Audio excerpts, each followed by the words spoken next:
Good morning everyone and welcome back to another episode of Bareham Engines.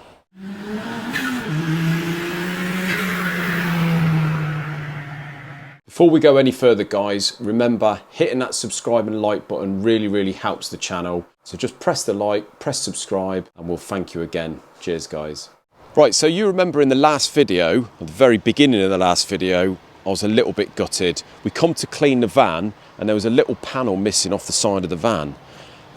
So it was the one underneath the fuel cap, but I did read quite a lot of the comments, as I always do guys, and I say I always apologise for not getting back to you via the comments, but I'll be forever just replying to comments. So I try and what I do is I read them, I take information and I try and get back to you in the next video regarding some of the comments. But I did notice some of you guys commented and I did have a couple of emails about these transits, and apparently the customs do suffer with that a little bit. I think it's where the back panel, on the twin cab one, where you open the door, it's quite easy to get out and kick that panel off. And a couple of you did email me back saying, why don't you go and look for it? Well, I did exactly that. What I did, my partner borrowed the van the day before, and it turns out she went to like a kid's nursery thing really. So I got her to go back to Ilfracombe and look around the car park. Lo and behold guys, she's found it. So this was the little panel here. As you can see, it sort of juts out a bit there. So when you open the back door, it's quite easy for one of the kids to boot that off. But we found it, it's unmarked, and I'm absolutely over the moon with that. So thank you very much for your advice. Next time I lose something, I'm just gonna try looking for it.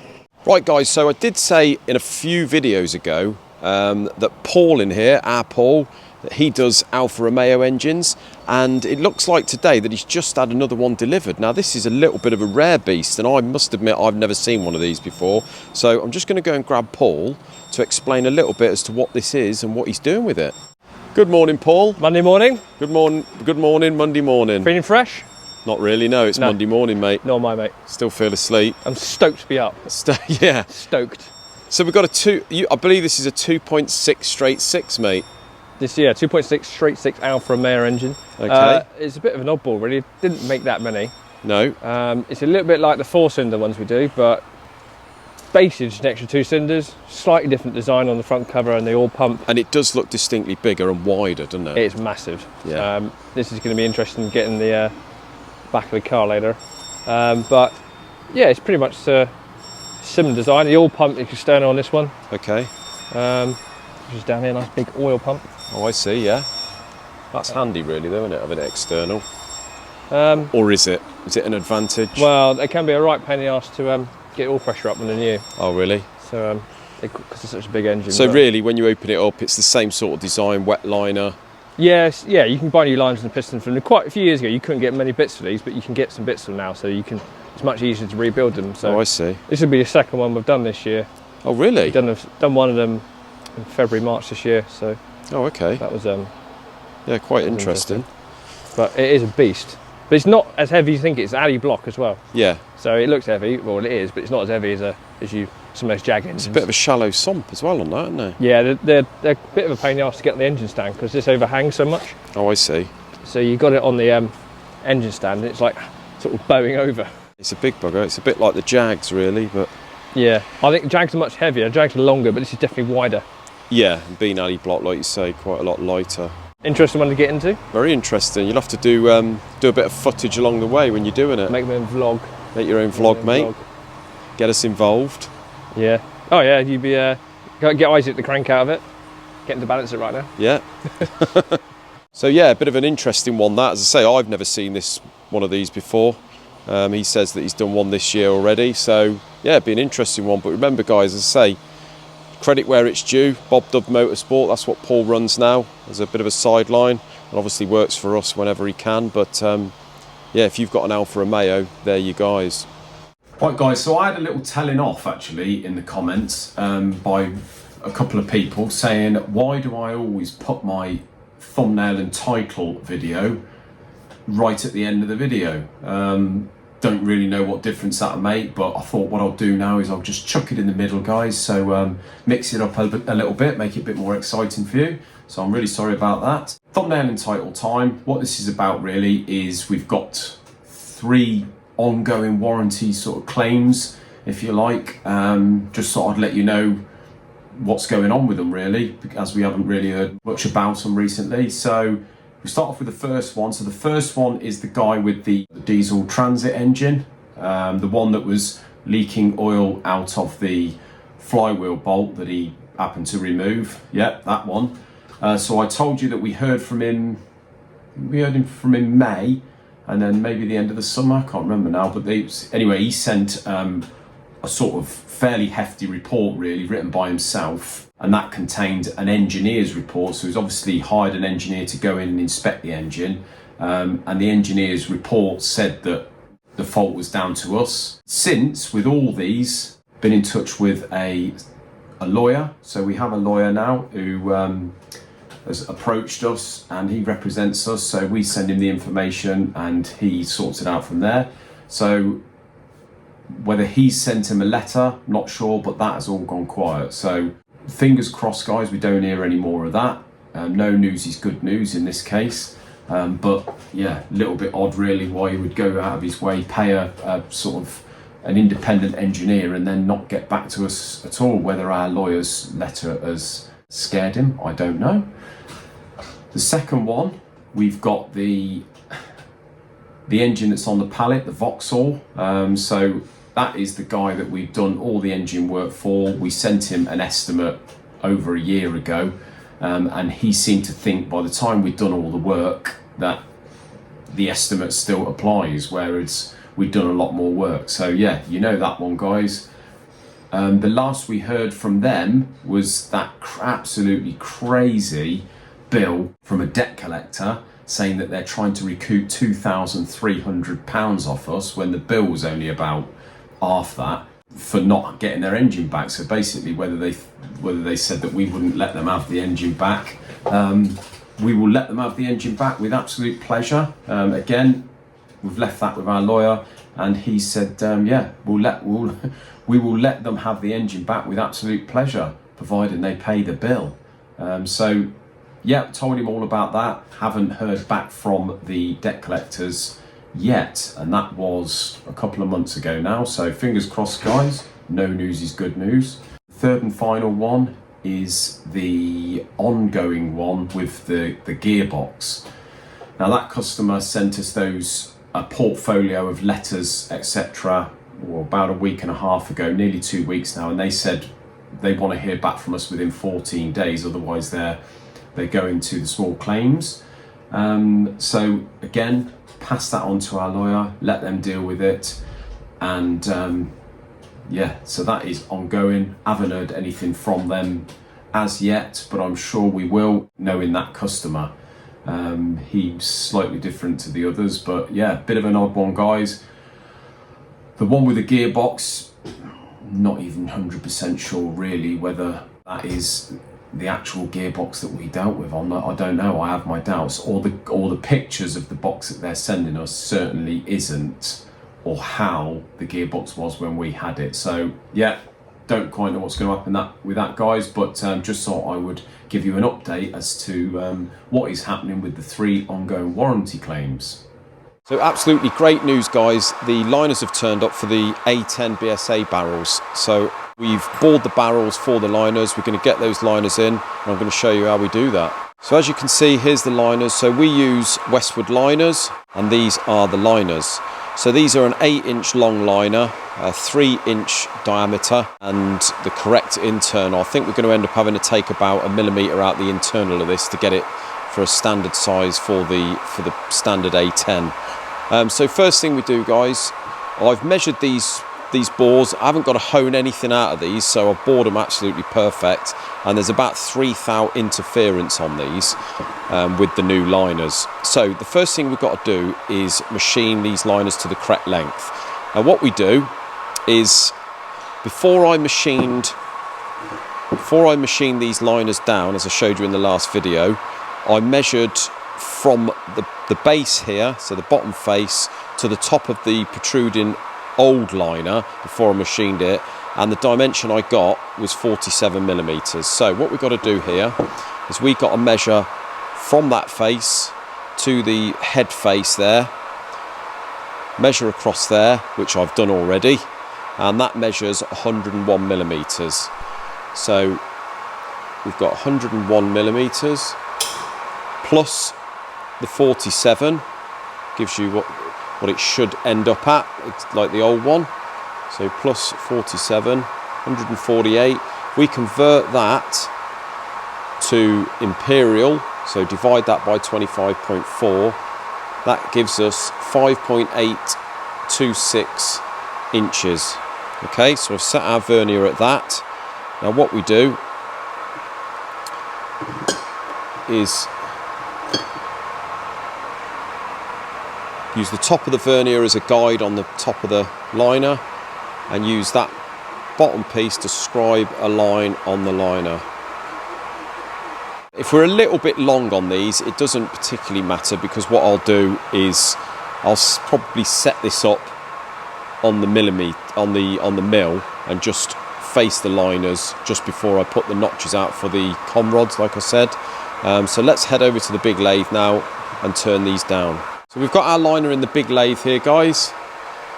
As you can see on there, if we look, we have our scribe line just here. You see that? So what we're going to do, we've got our part off tool in here, and we are going to line that part off tool slightly on the outside of that scribe line. Put it onto a more sensible speed. We'll go for 1M, which is 240 RPM. So we go M1. And just put the part off tool in there. So all we're going to do now is just put a little chamfer on the edge of there.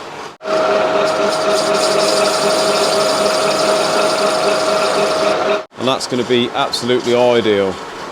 So we're just going to press the liners in now, guys. You can see I've sat the base there on parallels, and we've got the liner here, and we're going to put it in with the sort of slight chamfer going in first, and we are just going to press it flat with the surface of these barrels.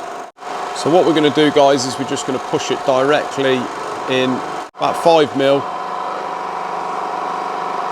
just so it sort of gets it started in the bore. And then what we're going to do is our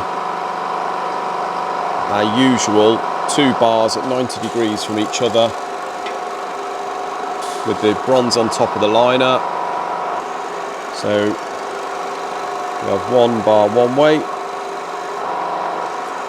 1 bar the other.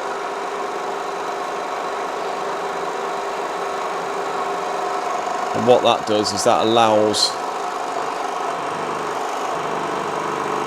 just let it go in about another 10mm and release the pressure. And what that does is that allows the liner to centralise itself into the bore, rather than pressing directly and forcing it in the way that ram wants it to go. Because you can't guarantee that this bed is absolutely true to that ram face, because it's on screws. So this is the way we do it, guys. It's a bit of a Heath Robinson setup, as we normally say, but it does ensure that the liner doesn't go in, as they say in engineering, on the piss. So you see we've got one in already, and we're just going to push this one down as far as it will go to the face. You'll know when it's, see we're pushing about 2 tons, which is absolutely ideal for this sort of interference. And now you know that is down as far as it will go. And you can see there's probably about 3 or 4 thou jutting out of there, which is ideal for us to just give that a final lick over once we're done. So next step, guys, is to put the cutouts in the base of the liners. So guys, we've got it set up on the mill here. As you can see, we've got it set up parallel to the bed, and we've done the first cutout. So that's what it should look like, and I'm going to show you how I did that on the second one. So what we do, we've got a 17.5mm slot drill in here, and first thing we do is we touch it on the top on here and 0 the base. Then we wind down 13 mil. So that is at the correct depth now to where we want to go. Now, because we've got a 17.5 mil slot drill in there, what we want to do, once we've done our pass, obviously from the centre all the way through both, we then want to go, we've got 2.5 mil to go, so we then want to go 1.25 mil either side just to clean up those sides. So what we're going to do first is I'll show you how to centre this up. Now we start it up, just wind over very, very slowly until you can hear it touch on the edge. Now it doesn't matter obviously, because we've got to take 1mm out of these bores yet, it doesn't matter if we mark the side of the bore.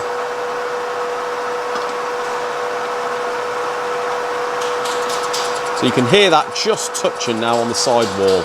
So what we do is we zero that. It doesn't matter whereabouts we are on the X-plane, as long as we don't move it when we come over to touch the other one. So we could be here, we could be there. All we're trying to do is find the centre of the measurement we're getting. So now if we wind this over to the other side and then wind it by hand until that cutter touches on the inside again. So again, we're just hearing out for the noise. You can hear that now. So what we do, log the amount we've moved, so 51.3. So if we halve that, we get 25.65. So that's where we want to move to. So 25.6.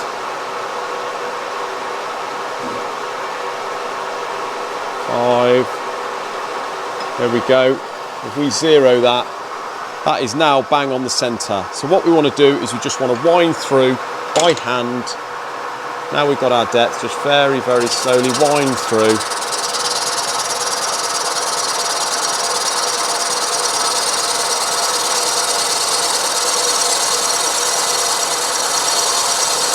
Then it breaks through, just go very, very gently. Got a nice sharp slot drill here, so cutting it like butter really. And then we go back and do the back side.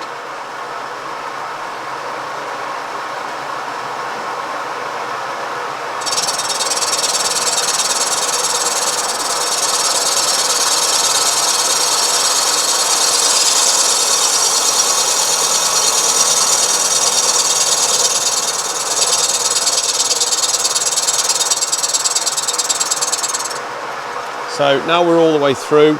We want to wind either way 1.25 mil one way.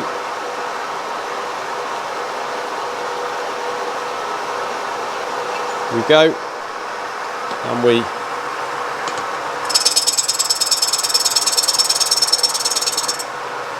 just go all the way through.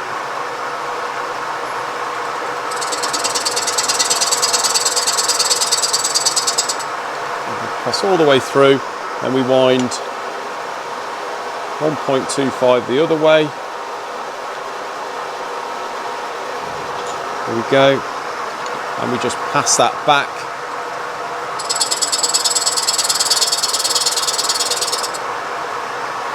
All the way through.